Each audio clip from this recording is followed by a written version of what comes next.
someone has already done and is already doing what you want to do. And no, they didn't fall into a rich family to do so. They were not born lucky. You know you can be more. You can have more, do more, and be more. You know this. You wouldn't be listening otherwise. What we know about the market turmoil in the US and around the world. It started with this 12+% drop in Japan's Nikkei index, spurred by the unwinding of an investment strategy called the carry trade. In a carry trade, investors, they're borrowing currency of a country with a really low yielding government debt like Japan. They're selling that currency and buying, in this case, dollars with it. But on July 31st, the Bank of Japan raised rates to 0.25%, sparking a rally in the yen, and just a few days before, economic data out of the US had put investors on edge. The Fed meeting Wednesday, the central bank held interest rates steady. And then on Friday, we had this jobs report come out that was a lot worse than pretty much anyone in the market was expecting. These three events fueled a broader market sell-off that has included the biggest tech stocks, shedding more than $650 billion in market value in one day. And there you go, ladies and gentlemen. If you were wondering what took place in the past, I don't know, what was it, probably about week or so with the markets going nuts, that's the explanation. That's all you get. I'm joking. We are back with another episode of Key Factors Podcast Real Estate AF. And the AF stands for And Finance. And we're going to continue the discussions on finance.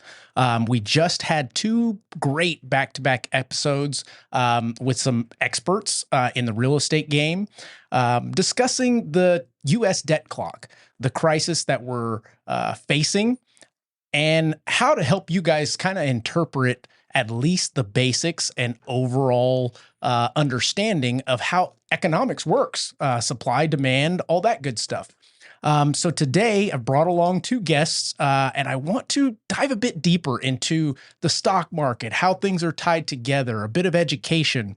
So I'm going to introduce my first guest, and he is back from a sabbatical, I'm going to call it. He was actually joined me on my very first podcast episode. It was 2.5 years ago, that was entitled Becoming a Loan Officer in 2021. And without further ado, Preston Jones. Hey. Welcome back, dude. Yeah, man. I'm excited. Very, very, very, very excited to be back here over at I Think Mortgage and ready to hit the ground running and get after it again. Amen to that. Now, Preston, it's probably been a while since the listeners out there have caught you on a podcast. You were on a couple back in the day. Discussing social media, leveraging that. We had a great discussion with Brian Paris about discrimination and if it's real or not, or is it just education or lack thereof. So if you could just take a moment and tell our listeners who you are, how you got in the business, and what your next step is. Yeah, definitely. I mean, my name's Preston Jones. I've been in the business for coming up on my 4th year, I believe. The more I say that, I feel I'm starting to get older, right? Time flies. Yeah, the grays in my beard are starting to say, hey, man. But yeah, I've been in the business for about 4 years. Got in the business after the tail end of the pandemic. I've been a basketball coach. I own my own basketball program. I've been doing that for 13 years. Decided that I wanted to do more. I had more time on my hands. So jumped into mortgage and fell in love with it. Fell in love with helping people become homeowners, the American dream. So fell in love with that. And ever since then, I've just been trugging along, trying to help as many people as I can, still coaching basketball. And good deal. Well, it's good to have you back here at home. Absolutely. Base, baby. Absolutely. Now, my next guest is a gentleman that I've known him since we were younger. And seeing his growth is incredible as a person, both personally and professionally. So much so that I asked ChatGPT who he is, and this is what it said.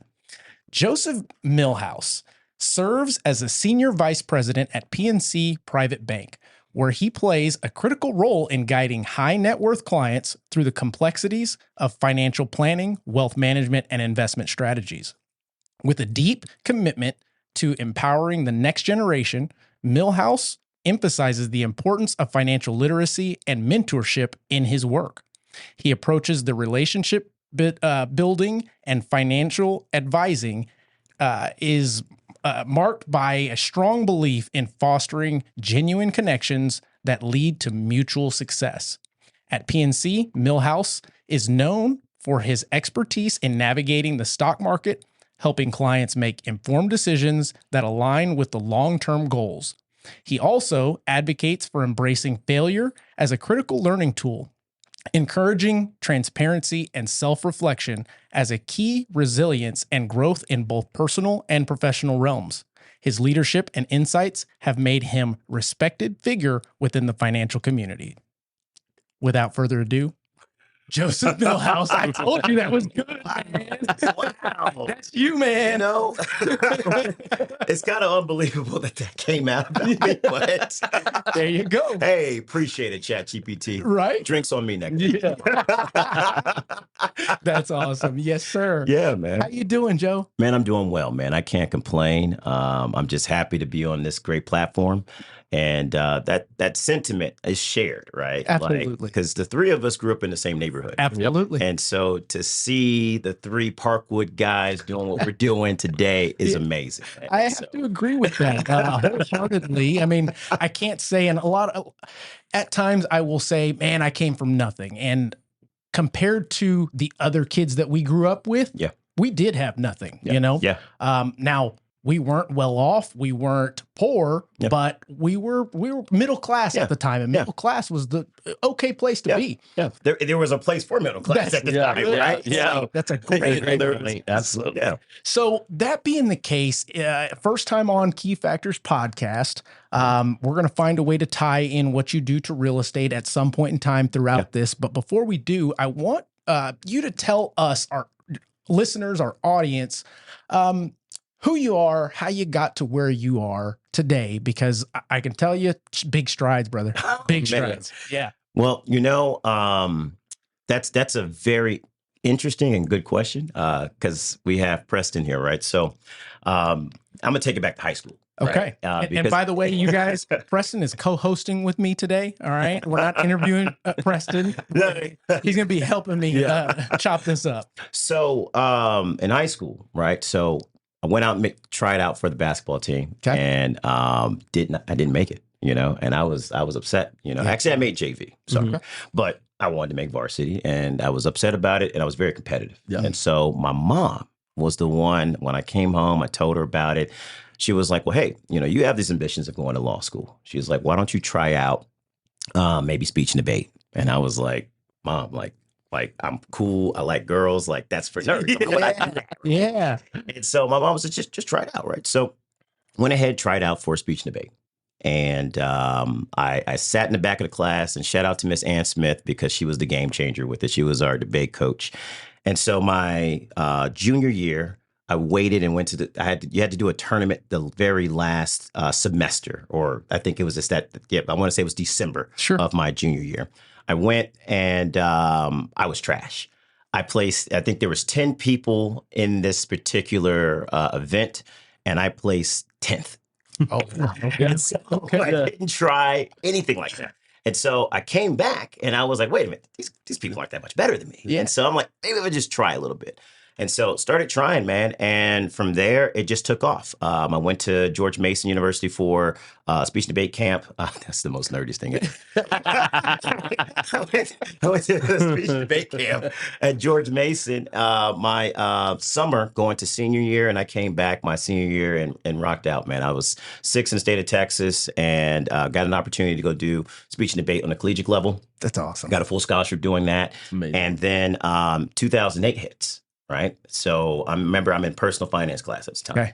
And I'm watching Lehman Brothers go under. And so at that time, I was still thinking politics, so hit law school, maybe shift into that. And all of a sudden, I saw an opportunity. I was like, well, wait, I don't really understand this personal finance thing going on right now, but it sounds like the wrong people were investing these individuals' monies and taking different bets with people's money. And I saw an opportunity there. I was like, well, I'm pretty good at taking complex topics, simplifying them to my audience. Yeah. And I also saw that, well, I'm pretty good at doing building that relationship side of things, right? Really cultivating that trust. Personable, definitely relatable. Yeah. And I use that as an example of how our ethos, myself, Preston's, is so high caliber simply because we grew up around so many different people. types of Different cultures, people. different, Yeah. absolutely. Yeah. But go ahead. And it worked out. Like I remember when I graduated, I wanted to go up to either Chicago, New York, and work, but no one was hiring because it was right after the financial crisis. Yeah. And you and I kind of got into the mortgage game at the same That's right. time. And so I went through Wells Fargo's analyst program. It's called Talented 10th after W.E. Du Bois. And had some great mentors that brought me through that program, man, and was client facing immediately, which was great because I started in mortgage, and this is right after the financial crisis. So this is the toughest subject Yeah. to have with somebody because mortgages, that's going to be the largest purchase that most people make in their lives. Absolutely. And so when you're having a conversation with someone and you're like 22 years old, I mean, I didn't have a home, man. Right. I didn't have any money. And I'm over here talking about, hey, I can help you. Mhm. Like that started, for me, my career in being able to, number one, cultivate those relationships and then get beyond I would call it the imposter syndrome. Yeah. Right? Fake it till you make You it. know what I'm saying? Mhm. Because all of a sudden I'm thrusted in this and I remember the first lady I sat with, man, she hit me with how can you help me with my mortgage? You can't even grow facial hair. So, and so from there, my career just began to progress. I did well in mortgage. And I wanted to learn the other side of the balance sheet to be able to kind of advise holistically as well. Absolutely. And so that took me from there to Morgan Stanley, to Merrill Lynch, to now I'm a senior vice president now at PNC Private Bank. And the role is to be that deep generalist for our clients, to be able to discuss everything financial with you. And so it's worked out, man. It's been a blessing. That's awesome. And the journey itself, I'm betting wasn't easy. You don't have to bet on that. I'll tell you. See, this is the thing. And Mark, I'm going to give you your flowers right now. Though. Yes, sir. I have been an admirer of you from afar for the longest, man, because there was a natural competitiveness there. Yeah. Because we got in the game around the same time. You're gonna make him cry. I've gotten soft in my old age. It's so, but yeah, man, like if you read my resume, it looks like, oh, this guy's career is going like this. But people who really know, like my wife, my closest friends, Sure. man, it's been ups, downs, and it's really been just getting out there, putting yourself out there. Yeah. And I love the fact that you put yourself out there from the beginning and then you started your own company, man. That's why I was like, I need to get on my guy's podcast, man. Yeah. Like I got to show some love to him for this, man. Well, this podcast I started 2.5 years ago. And gosh, man, we had like 0 subscribers for so long. And it was like, okay, I'll just put another video out. I'll keep putting another video out. And slowly but surely it has cultivated into this platform that allows folks like yourself, like myself, like Preston, experts to be able to be real with the audience. Yeah. Because most people, perception is reality. So whatever they see on social media is what they believe. So therefore, your friends that just saw the trajectory doing this didn't get to see behind that curtain. Yeah. So they think, gosh, there's no way I can do it as fast as him, or there's no way I can get to that next plateau to increase my net worth, to increase my livelihood, all of the things. Mhm. And what I found is every single guest that I've had on here, mind you, I only have experts in the field, have all had similar struggles, have all had similar adversities that they've overcome, but nobody knows about it. Yeah. So this gives an opportunity for you guys to be transparent and kind of go through any of the struggles that you've gone through, how you overcame them, how you utilize what you've learned thus far to capitalize. And I say capitalize, number one, because I am a capitalist, but number two, it essentially, where we're at right now, I can guarantee you not a single one of us is where we want to end. Correct. Right? Correct. But the world looking in thinks we've already made They it. do. Yeah. Mhm. Right? No. Yep. We're just a couple of dudes in here rapping about some financial stuff. That's it. That's Yeah. it. I think that, and Preston, I want to bring you in on this Yep. one here. What was your story that shifted you into the finance and mortgage game? So, Because that's a tough time during the pandemic. good. You know, like Well, that's a tough time. Not only that, but I'm gonna toot a horn before you start. Preston was rookie of the year when he jumped in, So I saw a lot of, and I it saw a lot of definitely it. was his good looks. He's always been the looker, man. But yeah, somebody's got to bring it into the family. No, go for it, Pete. Go for it. To be honest, being what I was as a basketball coach, coaching and molding the minds of the youths, I always knew that there was more for me. I always knew that there was more that I could bring to the table, because at the end of the day, when it comes to youth sports, 99% of the kids aren't going to make it. Yep. They're not going to make it making money playing that sport. Yeah. So how do we do that? How do I mold that? So then I started to think about, okay, well, what do I have in my life? What models do I have here? So I took in what my brother here, Mark, was doing, and I said, you know what? I can do that. I can get into that. So I did real estate for a year. I didn't enjoy that side of it. It just wasn't for me. That side of it, of taking people out to find houses and listing houses, that wasn't for me. But how do I help people more than just now? Okay, well, we get into mortgage. It's more than just like you said, it's more than setting people up for right now. Well, okay, you're buying a house now, but you may not be in that house forever. What are you going to do later on? Yeah. So I really wanted to tie that, and then also try to bring that towards the kids that I coach. Yeah. Of, okay, how do I help these kids get set up? All my high school kids that I coach that are graduating, I talk to them about this stuff. Mm-hmm. It's not just, oh, this is basketball, you got to do this, you got to. No, okay, well, basketball is a small part of your life. What do we do to set you up? Okay, so now I tell kids about internships. All right, what do you want to do? Do you want to come talk to me about mortgages? Let's have conversations. So it really tied in extremely well to what I was already doing in my life. Gotcha.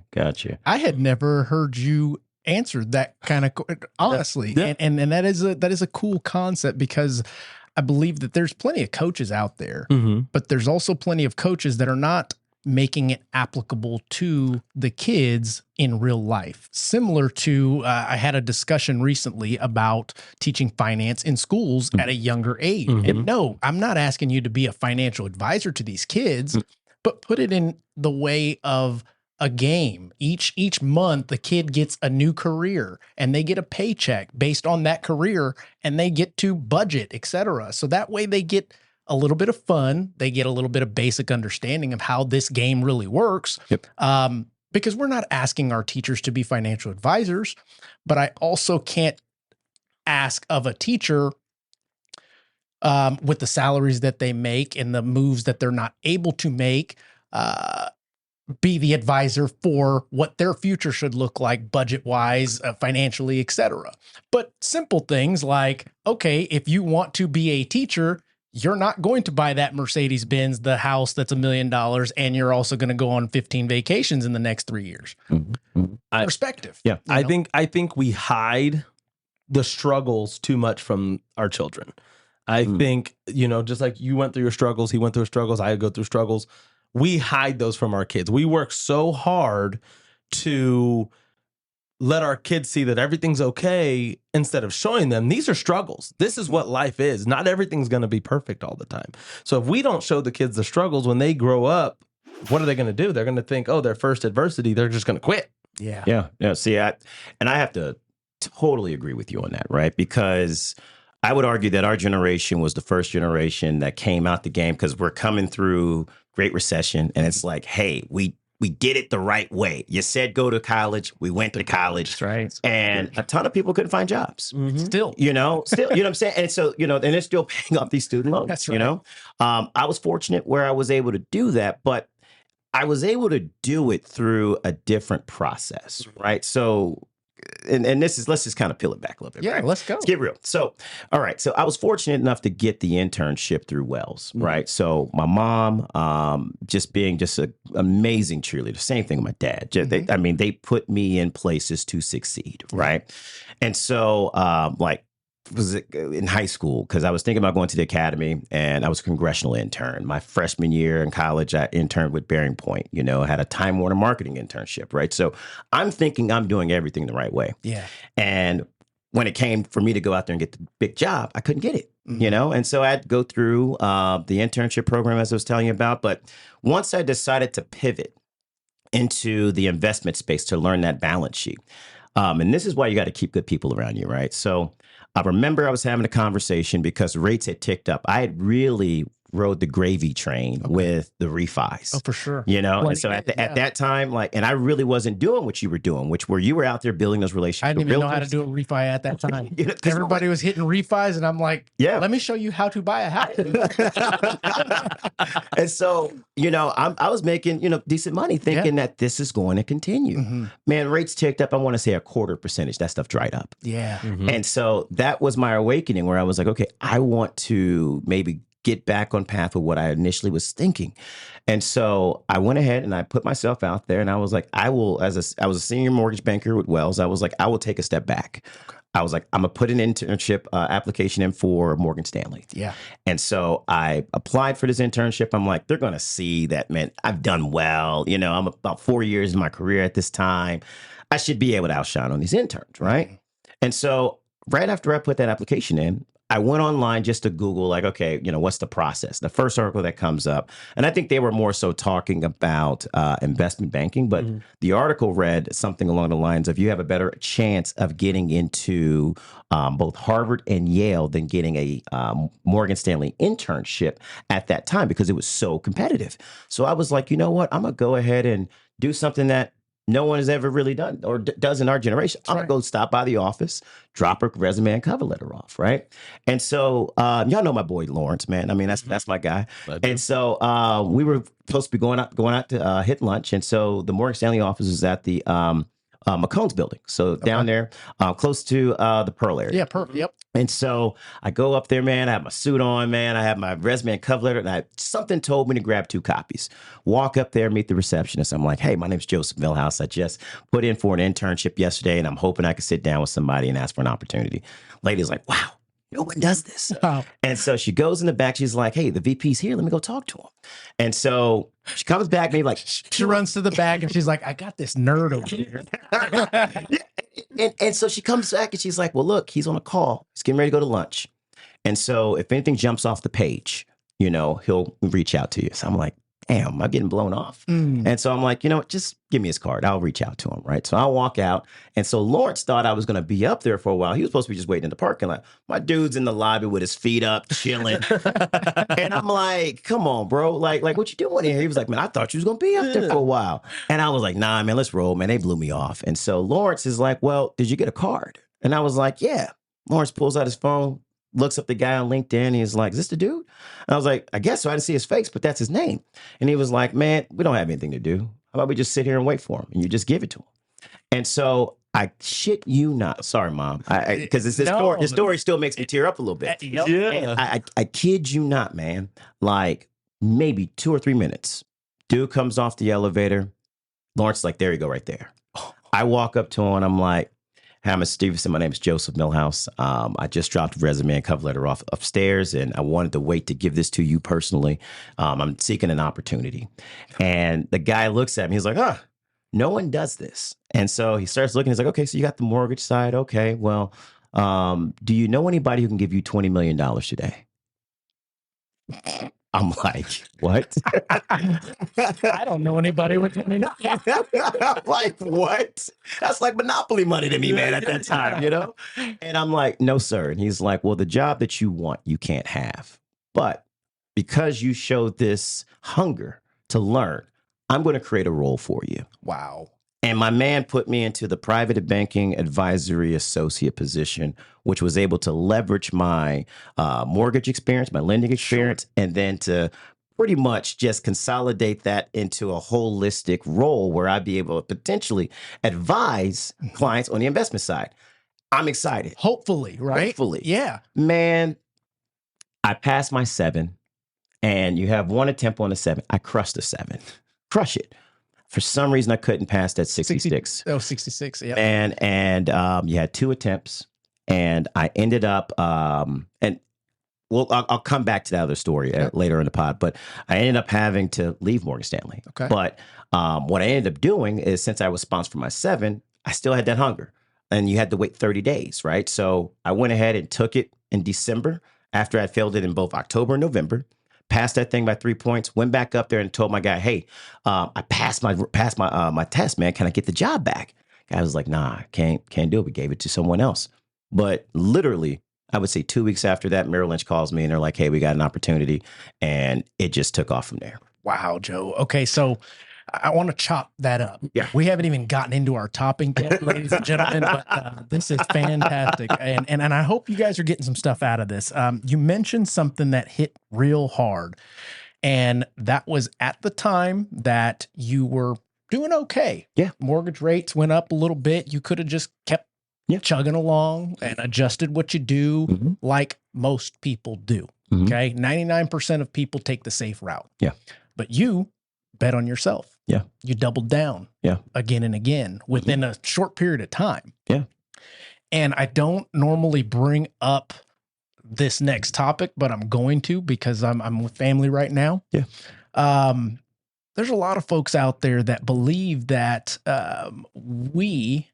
our ethnicity is held down or held to a different standard or oppressed. I said it. Yeah.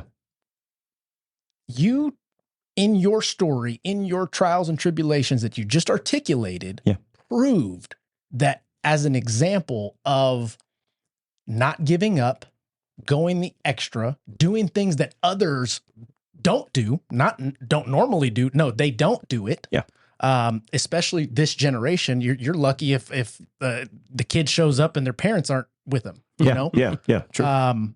And again, it's just betting on yourself is a message that I hope rings home with plenty out there. I don't care what your nationality is, any of that stuff, but it all boils down to you, your decisions you make. And example, you chose the path of going to college, doing fantastic. I went off to college, didn't do so great. Went 4 years, joined fraternities, learned business, opened small businesses, and then got into the business sooner than you. Now, if you had to ask me, you'd pencil whip me all day long, literature, books. and that's why I've got you on here to help me digest some of this stuff that we're going to talk about here in a minute. Yeah. But it doesn't matter what path you took, the decision, the choices on that journey, the rights and lefts and over the mountain and through the woods that you choose to decide are always going to be on you. Yeah. I 100% agree with you on that, man. From a standpoint that it has to be in you. And one of the things that I look at now that I'm married, I'm going on, 2 years in October. Congratulations. Man, appreciate it, man. And ain't shit. but it's one of those things of, when I even look at just what my wife's family and my family had to go through just for us to be here. Yeah. Like, my wife is really the brains. Like, her story, her family story, man. My wife is a 4th generation physician. Wow. Black woman, right? Okay. 4th generation. Like, her great grandfather was a slave turned doctor. Then her grandfather, doctor. Then both her parents, doctors, and aunts and uncles. Then her. But he didn't learn any skills. I'm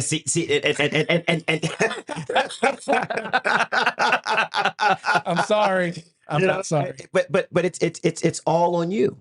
And I think that's the approach that is not taught. I think that there is this there's this idea that everything is supposed to just come to us. And if we follow a basic blueprint of, well, if I go to school, then good things happen. No.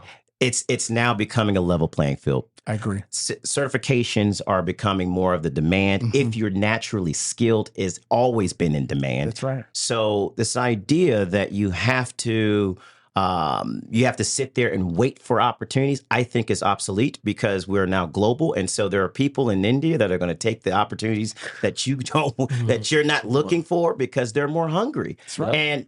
And a lot of those jobs can be shifted out, right? No, And that's so with, factual and accurate. I have a virtual assistant Yeah. that does more for me for $200 a week Mhm. than I could ever get anybody to do Yeah. for $200 in an hour. Yeah. Here. Yeah. To be honest. and that's really what the pandemic did for us, right? Is that remote work. So you're no longer competing with people in San Antonio. No. You're competing with people all throughout the United States and all throughout the world now. And so you have to find a way to make yourself unique. Yeah. And that's what I'm loving about the generation behind us. I think the idea of truly becoming your own boss and your entrepreneur, I think that is going to start taking off because a lot of the cush gigs Yeah. are going to be taken up, And so it's really about you creating something from the ground up, I think. And that's why I applaud the hell out of you, bro. Hey, every day is a struggle, man. I tell you what, there's nothing that is easy. Like I said, the reason why I do this podcast originally was to get education out, to find a cheaper way for therapy for me. And honestly, it has now culminated into conversations like this that hopefully will go far and wide, and it'll impact one person that changes the course of their outlook, life, what have you. Yeah. That being the case, all the mushy stuff now that we got out of the way, JC, what are we about 20 minutes in? 31. Okay. Oh, we're man. doing So we came here today to talk about some financial aspects to get a little bit of understanding of what's going on in our market, how things are progressing, are retreating, and overall affecting everyday consumers. Yeah. And from your seat on the bus where you advise folks, not only are you advising, but you have to interpret and study and understand these predictions because let's face it, the stock market, you're gambling. Yeah, it is. I mean, so our strategy is we're goals-based advisors, Okay. right? Now, everybody says that. It's so commoditized at this point. And so really what we're looking at is understanding a client's balance sheet, right? And so we then understand your balance sheet and then we extrapolate, what your cash flow is needed to sustain that as you continue to grow your wealth. And then as you end up through your phase of potentially retiring and then starting to take distributions off of that wealth, right? And so our client base as a private bank, it is going to be that high net worth, ultra high net worth space. So you're looking at about 3 million liquid to be a client of ours. Typically, we're looking closer to about 10 million to where we can get a little bit more, I would say, more unique in our recommendations and solutions. Sure. But the principles and the base, it flows through everyone, right? And so what we're kind of seeing in the market right now is, of course, what we saw a couple weeks ago, right? Is that, it looks to be that there is some type of correction on the rise, right? We did have a slight pullback due to the carry trade. And what the carry trade is kind of high level. You had the Japanese yen, where Japan had been at negative interest rates. And so rates have been closer to about zero. And so during the pandemic time, so during the time when you got into the mortgage game, we knew that rates were going to, at some point, have to increase. And so there were the smart money or institutional money that went ahead and bought the Japanese yen at about 0%. Okay. They went ahead and bought and borrowed in that currency and then bought, the US dollar. Yeah. And so over the course of time, rates started ticking up. And so if I have the Japanese yen at 0 and when rates were at, let's say today, 5%, I now have a 5% basically spread there. That's right. And so they would then take their spread and then invest it into emerging markets. Well, it was really the perfect storm again. And so what we saw was that the data from the United States, we started to see that things are slowing down.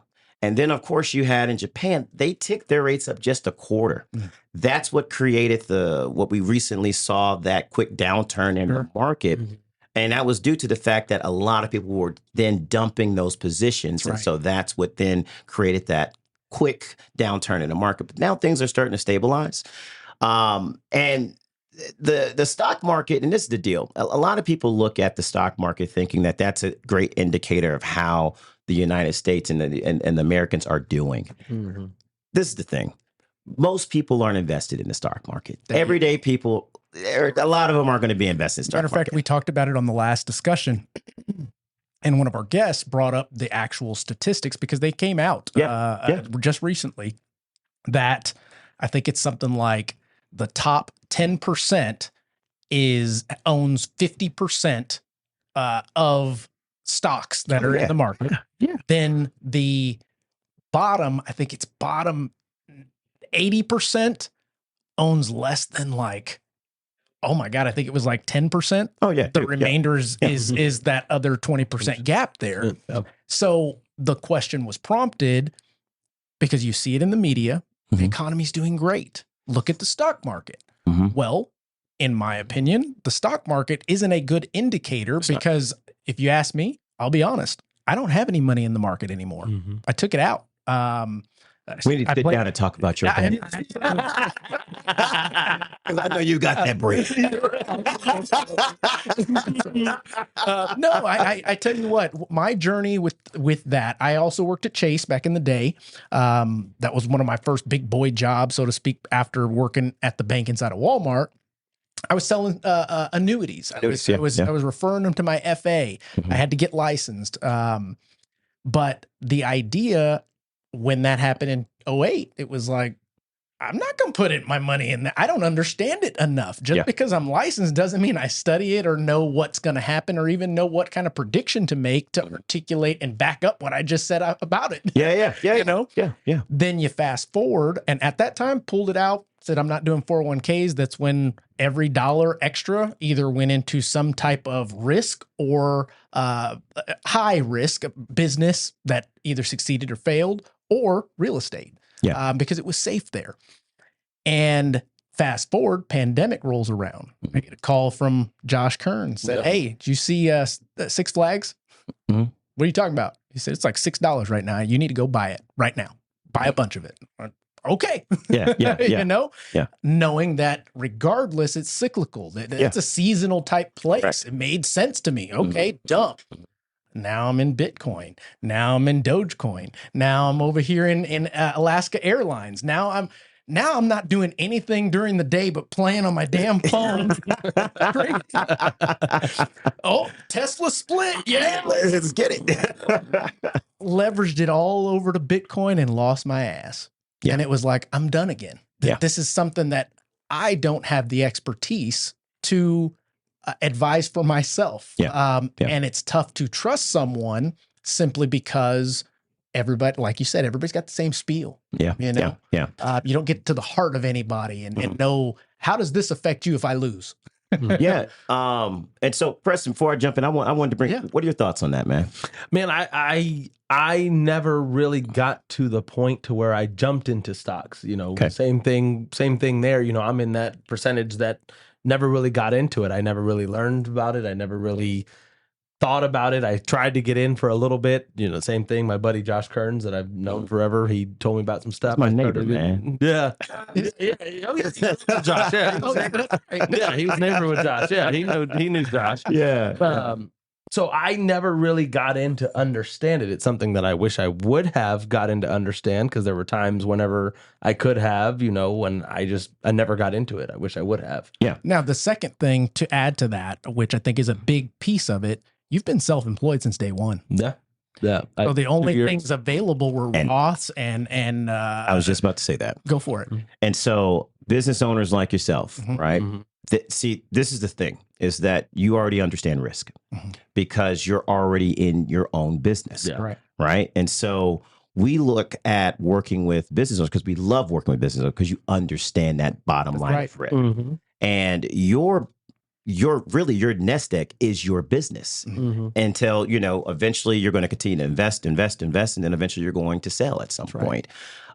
Or Sell or hand off. Or hand off, you know. But that's always the rule. You're going to exit your business some way, whether you sell it, hand it off, or you die. That's right. Right? Yep. And so that's where I believe that just having someone who's just basically managing your money, that's not, to me, I don't think that that's the appropriate type of advisor that that I would solely look to work with. Sure. And in some cases, it makes sense. Mhm. But in most cases, I would want someone making sure that, okay, number one, I'm tax efficient. Yeah. Like what you've had a few of your shows on fees, Yeah. you know, where Yes. you've talked about, you know, okay, do I go ahead and discount this? And your argument is no, I'm good, and Right. I'm right there with you. And the reason why, even when I'm sitting across from a client, you know, a client would be like, you know, what do you charge, Joe? Well, I'll tell them, hey, you know, depending upon the asset, you know, you're probably going to be for 5 million, you're probably looking at about 70 basis points a year. But with that 70 basis points, let me tell you how we're going to help. Number one, advise your family. That's right. So the number off the back, we're going to be tax efficient for you. So we're going to be able to help you if you're a business owner going through business succession planning. We're going to be able to tell you how we can help save you X amount on taxes. We're going to help you establish that estate plan. We're going to also help you advise ensuring that you have minimal risk, right? So you're going to have that insurance component if you need it. And most wealthy people can self-insure, so that's not something that we typically lead with. But risk management from a standpoint of portfolio management. And let me give you an example, because we were talking about, you know, earlier what makes, you know, since everything's commoditized, how our team goes to market. So number one, I'm the head senior relationship strategist on our team. Okay. So my job is to kind AKA of be HNIC. here you go. This man told this to the class, a CrossFit class in Bernie, and they were like, "What is HINC?" Google it. Yeah. Picture Morgan Freeman comes up. I think only 80s and 90s babies are gonna get that. Absolutely.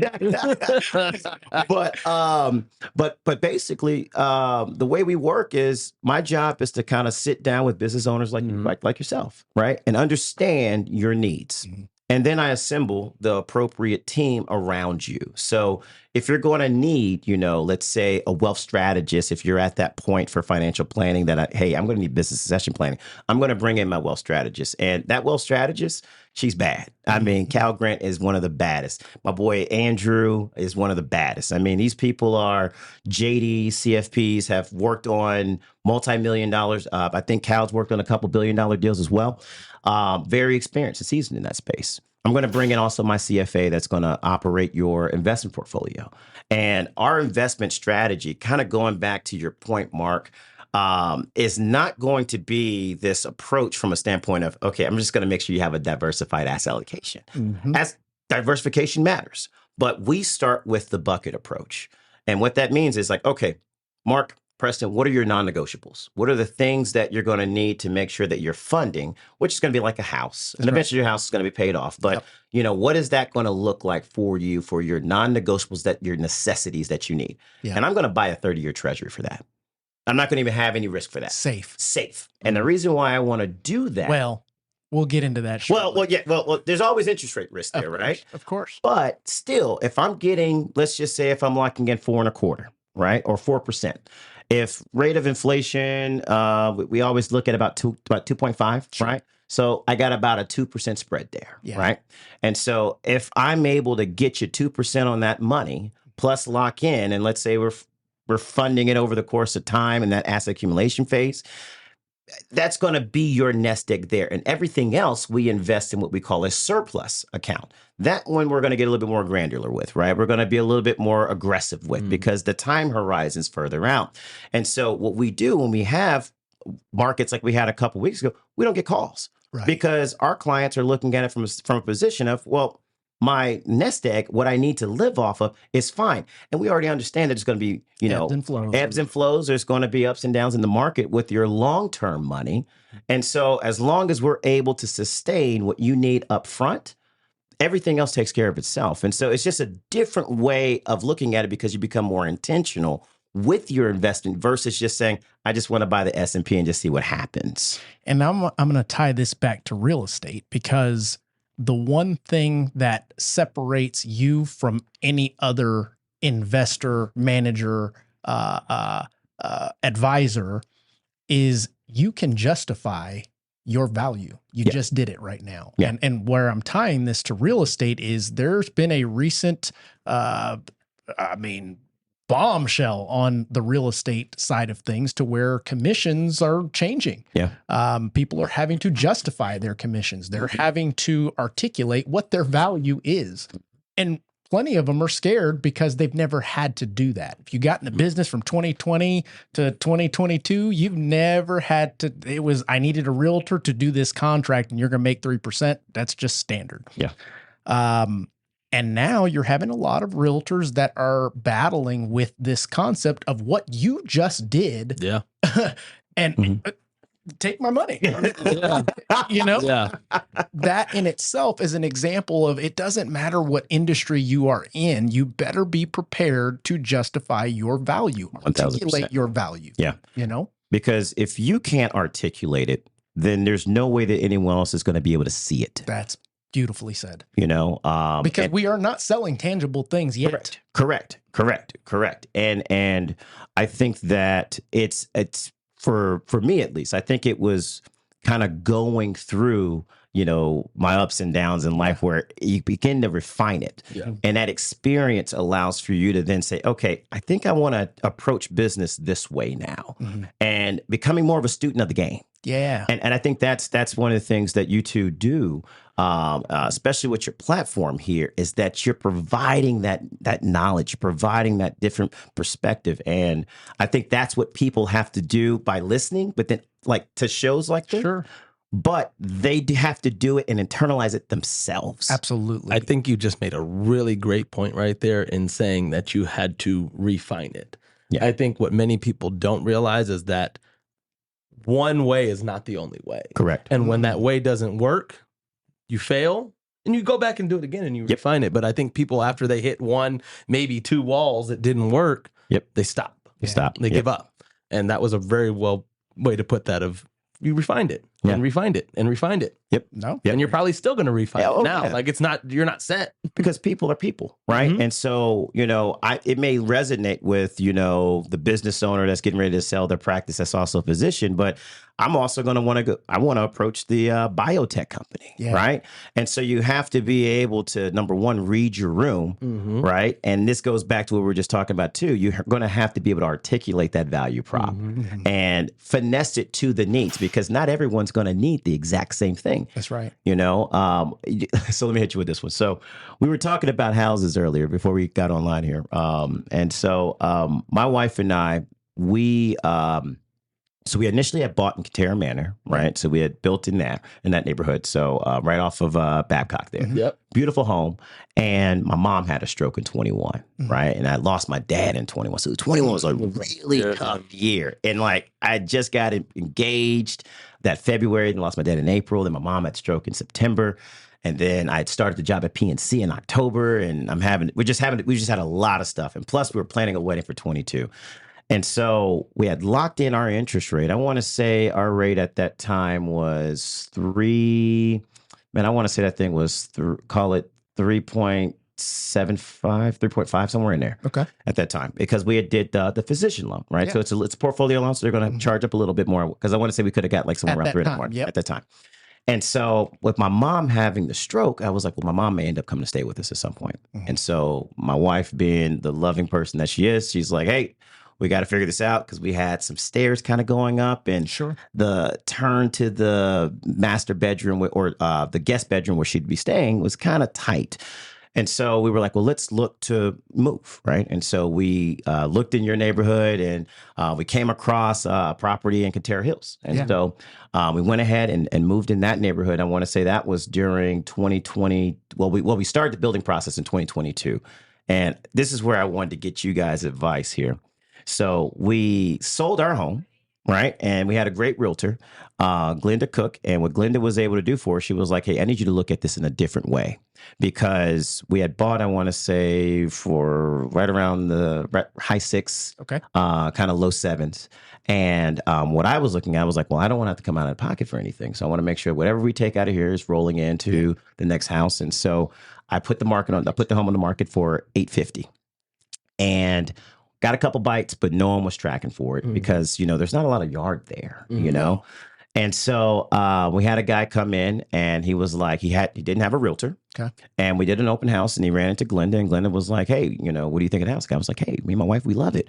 Glenda was like, hey, do you have a realtor? She was like, well, they were like, no, we don't have one just yet. And so Glenda calls me. It's like, hey, I would like to represent both sides here, Joe. And she's like, I'm going to cut you a deal to where, since I also had her on the build, she went ahead and worked a deal for me. Sure. To where instead of charging me 6%, I think she charged me about 4.5%. Okay. Right.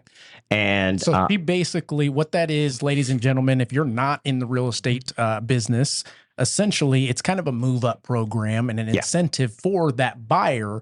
It disincentivizes the realtor, but still leaves a long lasting good taste in that buyer's, seller's mouth, essentially allowing that realtor to take 1% on the sale, giving the 3% to the other side. And in this case, she's taking 4%, and there's nothing wrong with that. She's having to do both sides.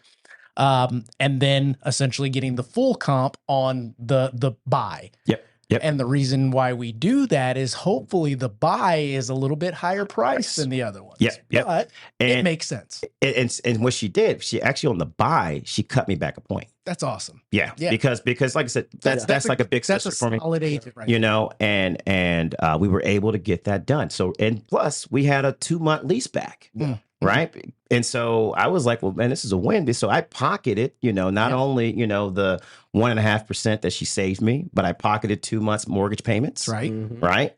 Plus, I got the 1% back. And so I think that there's something to, making sure that you have that level of collaboration, 100%. in this business and in this game. And that comes through being around people and learning that, because most people are going to be like, well, wait, why would I give you back something here? That's right. And it's like, sometimes it's better to give than receive, because you're going to end up receiving a bigger blessing at the end of the game. Amen to that. And it has happened in my life. I'm sure yours, time and time again. It's the idea of folks looking at the right now benefit or gain versus planting that seed and allowing that to grow, which then spreads into additional customers, referrals, family members. And now all of a sudden you've got a residual based business that's built on your hard work, expertise, value that you provide, the level of service that goes above and beyond the others that aren't able to do that. That's why they got to charge the full amount every time, because they don't know when their next deal is going to come. Exactly. And being full time in that that game, you got to do that. That's right. So I'm gonna throw this back to you guys, but because what I've seen is that, so when we were going through the build process, right? The appraisal was the appraisal at the time. We closed on the house, right? And I want to say we closed on the house in December of 22. I get a tax bill. Okay. Man, I get a tax bill, I want to say the first week in January. Yep.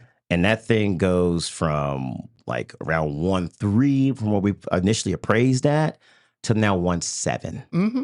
And so I ended up having to fight it. Same thing. I ended up having to Literally same fight it. numbers. Yeah. And so, like, okay, so And we're talking $26,000 in taxes to $28,000. easy. So my question to you guys in this is how are you navigating that with your clients? Like, It's a great question. And for us in our side of the tracks, you have lenders that are just trying to put them in the home. And then you have lenders that are advising them and setting proper expectations, painting the real picture, even if it's not a pretty picture. yeah. And in your case scenario, they set you up on unimproved initially. Yep. Collected a lower amount, made it look really good on paper. Then all of a sudden you got your tax bill. Property has been assessed. Now. Yeah. It's not just the land anymore. Yeah. Matter of fact, we just had a massive uptick in values and you're part of it. Yeah. No, I know, man. Yeah. So you did the right thing by disputing it. Yeah. But it's something that I speak to a lot of renters about, because they say, well, it's not worth it because taxes are so high. Okay, I get that. I can't argue with that because my taxes are up there. Hi, man. But at the same time, you're still building equity year after year. Those taxes are something that you can use to write off on your taxes Correct. to offset the income that hopefully you're striving to increase every year by Correct. making yourself better by listening to this podcast. I Boom. mean, all of these things, you know. But yeah, you did the right thing. There's nothing really else that you could do in that situation other than sell the house, Yeah. downsize, And- we don't do that. Yeah, I was like, you know, because we'd already yeah. kind of planned for it, Sure. but it was still kind of a shocker, and even this year, and so we still got the bill. That's right. Now we claimed homestead, Yeah. right? So that caps us. Yes. Yep. I'm still going to dispute that bitch. Every year, I'm going Yeah. into it. But I think one of the things that when we were going through the buying process, right? Because we were talking about people when they typically buy 5 to 7 years, Yeah. right? Right around. And so for us, I was like, well, let's just go 10-1, you know, because I don't know necessarily if this is our forever home. Sure. And as of right now, my mother hasn't moved in yet, but at some point she may. Sure. And we don't have children yet. And so we may want to do something else. And so I think that but now my wife understood it after I explained it, because at first she was apprehensive. She was like, why would we do an arm? Yep. And I'm like, well, I mean, most people probably should do arms, to be honest with you, because they're in and out of their homes that quick, right? But am I This off is on that? great. No. You okay. Yeah. You are off on that Oh, okay. only because, Go ahead. okay, and I'm going to give you the reason as to why it was good in your scenario. Okay. Also good in my scenario. Yeah. We bought our home in 2019. Yeah. At that point in time, rates were at 5%. Yeah. I secured a 3% for 7 years, 7-in-1 arm. Boom. Okay. Okay. So now we fast forward, we're 5 years into our 7-in-1 arm. Rates are high as all hell. Yeah, And we're yeah. like, oh man, should we sell? Because we normally sell every 3 years, but Yeah. we're in love with the house, Yeah, we're in love with the neighborhood, neighborhood, everything. yeah. But then you sit back and you go, okay, wait a minute. It only increases by 1% each year, worst case scenario. So Sure. therefore, if we sell and buy again, we're buying less home at a higher rate versus just letting it tick up to 4. Yeah. Letting it tick up to 5. And once they meet, then it's time to sell. But back to your question point, most people should get arms. I advise against it. Okay. Simply because most people don't have the experience, the intellect, Fair. the ability to make decisions and moves, educated moves, and complete those moves. Gotcha. There are a lot of factors that are at bay when buying a home: credit, Yeah. income, assets. Yeah. Very few Americans are consistent with any of those three. That's true. So Yep. you get into a 10-in-1 arm that, hey man, it's hard to go wrong with a 10-in-1 arm. Yeah, Because yeah, ain't yeah. nothing going to happen for 10 years. Yeah. yeah. Most people fall for the 3 or the 5-in-1 arm. Or these buy downs I'm seeing now. What the hell is this? We won't even get into that. We won't even get into that. So essentially what they're doing with a buy down is just paying the interest up front Yep. so that it lowers their payment on paper, but you already paid the money. You already paid the money. Yeah. It's, I don't, And doesn't I it don't- grow? You've already paid the money, but they finance that into the loan, don't they? So you're yeah, that doesn't, yeah. it's not a good avenue. But in this case scenario, most people at year 3, and I've just seen it because I've been in the business so long, things change. Job. Financial aspects change, jobs change. Maybe somebody lost their job. Now they don't qualify. Maybe you missed a payment on something. Now you don't qualify. So now you get to year, let's call it a 3 or a 5, and rates are about to go up. Yeah. So now what happens? It's a tough spot. That's that idea of looking at that short-term benefit, short-term gain, not looking down the road at, okay, what is my financial future really going to look like 7 years, 10 years from now? Yeah. And is this, if I were to be stuck in this, would that be okay? So kind of gauging the San Antonio market, Mhm. right? So, I mean, we've had I think it was in 2020, it was a 19% increase or In property in value? property It value. was Like- upwards of 20, 25. and then I think, because I think it went And then 19, it happened 20, again. and then it happened again, right? Yes, sir. So I can tell you we went from 1.1 to now I think it's at 1.9 dude, yeah. in 5 years. Yeah. So that's a pretty substantial increase. And we're not the only ones that have felt it or benefited from it, because there are, And mind you, at the same time, it's almost a blessing in disguise because what we're facing is the largest credit card debt in America has ever seen. This is true. So folks are now leveraging that equity to pay off the debt and kind of hit that reset button. Yeah, yeah. Because really, COVID, what we saw right during the pandemic is that you couldn't go anywhere. Right. So credit debt, kind of went down Yep. Yeah. because people weren't spending as spending. much. And so initially, we weren't really concerned about the data points coming in because we were like, okay, well, this is just stabilizing. Yeah. But now it's hit a point where it's like, well, no.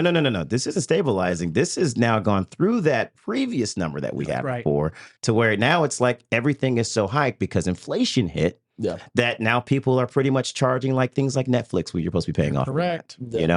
And so that's what I was getting at, where I was like, when we're talking about the stock market as an indicator of how the economy's doing, it really isn't. Yeah. Yeah. And so that's why I'm asking, like, from a mortgage banker perspective, how are you seeing clients or prospects get into homes now?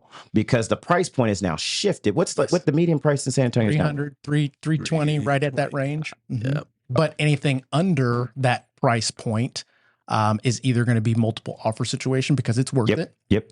or it needs work. And folks that qualify for that amount aren't able to come up with the funds, aren't able to qualify for a 203K renovation type. But that's what we're facing currently. And the oddest thing, values are not going down. And that's so if supply, because really supply and demand's impacted that too. Absolutely. So are we in a bubble? I can't say we're in a bubble because we're in Texas. Okay. And what I have to rest my hat on is history. Yep. So history repeats itself. 2008, if that were to happen again, some type of bubble. That bubble was caused due to fraud. Yeah. This bubble, essentially, let's look at supply and demand concept, Yeah. right? Right now, we're at in San Antonio, about 4.5, 5 months of inventory. In order to become a true buyer's market, it has to get to a 6 month or greater. Yeah. Now, interest rates start trickling down.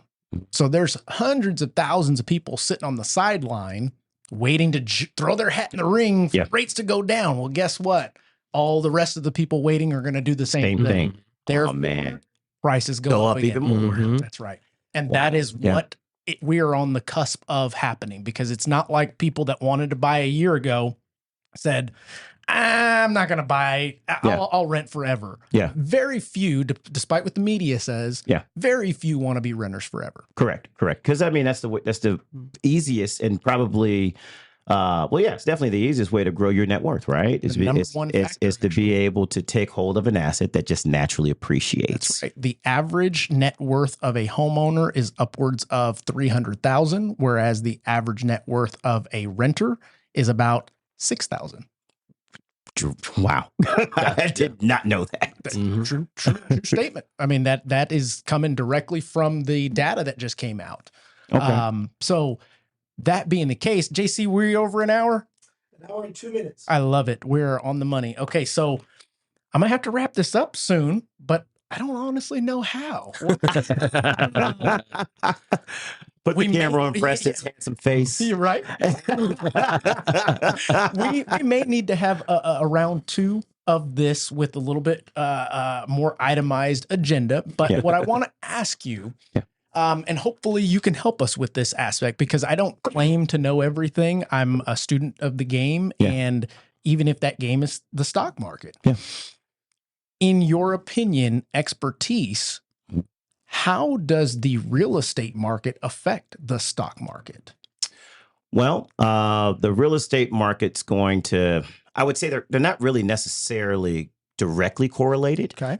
When you're looking at still indicators, like so KPIs, so key performance indicators as to how the economy is growing, it is information that you're going to take a look at from a standpoint of how many, mortgage applications are in, right? Default rates, right? So you're going to be taking in account how those valuations are fluctuating. And that's going to be an indicator as to, in this particular case, like we're thinking that the Fed's going to reduce the Fed funds rate in September, 50-50 chances to 50 basis points, maybe 25.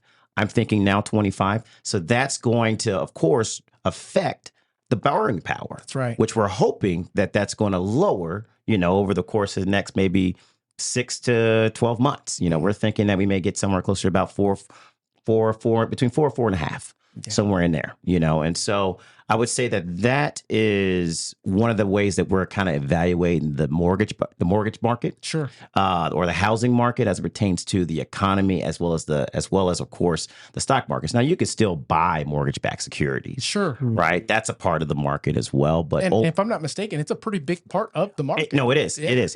MBSs are a huge part of the market, right? So it is impacted in that, but that goes back to your diversification, Sure. because a lot of our clients, because we're risk managers. Sure. We had already gotten out of, and I hate to say this, Mark, but we'd already been advising our clients that crypto is not the way to go. No, you're right. You're right. Right. Blockchain technology. Damn it, where were you? Blockchain. Now the blockchain technology is huge. Sure. Right. Sure. And so it's the same thing we've been telling our clients now, right? Is that once we kind of had that shakeup over the last couple of weeks, we've kind of started shifting to more of the defense positions, right? So things like utilities that can pass off, some of their prices, right? So like that's how you should be looking at, your investment from a market standpoint, right? Because you want to be, active, but of course we're not beating the market all the time, right? But you still want to be tactical in your positions as it pertains to just recognizing how the market's flowing. That makes great sense. And easily digestible conversion of what he just said, because that was very well said. The idea of, if you are trying to lock up a 30-year mortgage right now at 7%, 6.5%, that mortgage has to be purchased by an investor. That investor is intending to buy this note and receive 30 years worth of interest at X rate. But if there is a indicator that shows rates are going to be coming down soon, do you think you as an investor want to buy that higher interest rate loan mortgage-backed security that is going to probably yield you maybe 6 months to a year of interest versus 30? That's what's happening. Yeah. And those of you out there locking in interest rates and being asked by your lenders to pay 1 to 2 discount points, that's also the reason, is they want to get some of the money up front as an investor, because they know damn well you're going to be refinancing this loan and paying off the current that they just purchased to get into a lower interest rate. It's just what we do when rates go up and down. But yeah, that's a great way to leverage the concept of what you do into our industry, and making sure that us professional experts in the mortgage side, we don't have to know what the market is doing in regards to the stocks, but we do need to know how real estate affects stocks. Correlation. Yeah. The correlation between the two. Yeah, absolutely. Gosh, there's so much more we can talk about when we are out of time, guys. Joseph, is there anything else you want to add to this? Because this has been, for me, an incredible discussion with 2 fine young men that I grew up with, that I'm very proud of, and being able to have intellectual conversations like this, man, that's deep. Yeah, man. I just want to again just show my appreciation for just having the opportunity to come on here with you guys. It's again, to see the 3 of us from Parkwood doing what we're doing today, married with families. It's amazing. And I couldn't have imagined that this would have been my life today. Yeah.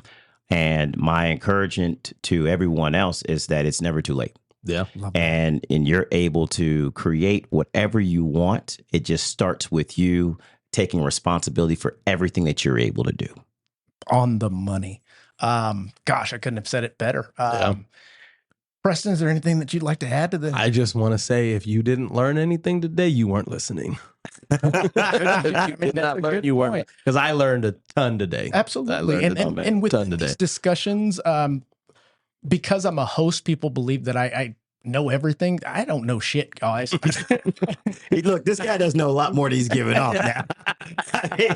But I am a sponge when it comes to many of the topics that we go into. And I love being able to treat it like an infant so that I can soak it up. Because I'm not just the type that is going to take this and, all right, on to the next whatever in life. I'm now going to dive into this to learn more about it so that I then can articulate to my customers, I'm not the expert, but these are the facts. Here's what the logic is behind it. And okay, you can put the dots together for yourself. Type Absolutely. concept. Again, we need to have a talk about your money Yeah. management, okay? Joe, get you a plug-in. Get you a That's plug-in. right. Y'all remember, I'll end on this one here. Y'all remember Chappelle's show had Wu-Tang Financial? Yep. Oh, absolutely. I want to drop that line on you. You got to diversify your bond. That's awesome. Well, if anybody would like to get in touch with Joseph Millhouse, how would they get a hold of you, brother? Man, just go ahead and reach out to me on any social media platform. Very good. I'm out there and I'm actively on that, and we can have a conversation. There you go. Yeah. I really appreciate the company, the conversation, and the education that we just witnessed here. Yeah. I would like to have you on again so that we can talk some more, dive deeper into these rabbit holes, because the folks out there, these are not topics that come up in school. These aren't topics that you typically would see on social media. You have to go and find these things. Correct. But if we can continue putting it in the forefront and making it as cool as it just was, I think people will dive in and learn a little bit better. Absolutely. There we go. Yeah. Each one teach one, right? Amen to that. So that being the case, guys, if you got anything out of this discussion, please make sure to like, subscribe, share it with a friend. We are now up at 9,000 subscribers and growing. It still blows my mind as to, number one, how long it took. But now that we're here, we're not stopping. I will continue to bring you guys expert guests with the real goods. That being the case, thank you for continuing to tune in. And until the next one, catch you later. Someone has already done and is already doing what you want to do. And no, they didn't fall into a rich family to do so. They were not born lucky. You know you can be more. You can have